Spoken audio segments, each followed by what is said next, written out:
everybody. Dr. Deb Butler back to talk to you about why do you eat when you're not hungry. I know I keep talking about it over and over again, but I want to explain to you that there's a big difference between physical hunger and emotional hunger.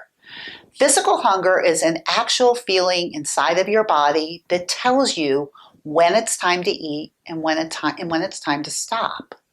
The reason people have weight on their bodies is usually because when their body says stop, they don't.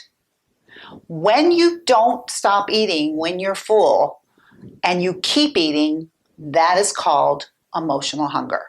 There is an emotional component that is egging you on inside of you to eat.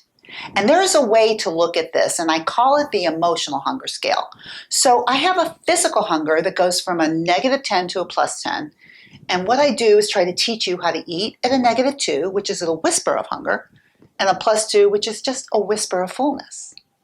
And then after that, I teach you about an emotional hunger scale, which too goes from a -10 to a +10.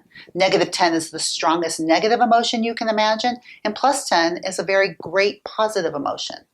When you end up in those negative emotions, we call that a negative emotional hunger.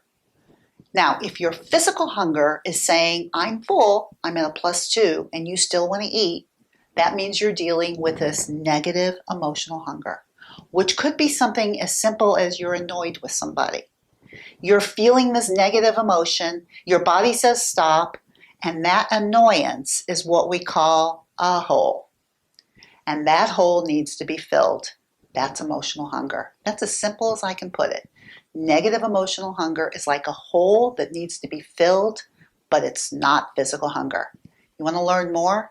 Listen to my podcast, Thinner Peace in Menopause and Beyond, because it's all about if you're going through menopause and the emotional hunger. You think there's more emotional when you're in menopause? Oh, you're right. Or visit me at drdebbutler.com. Find out all about it and subscribe to my podcast.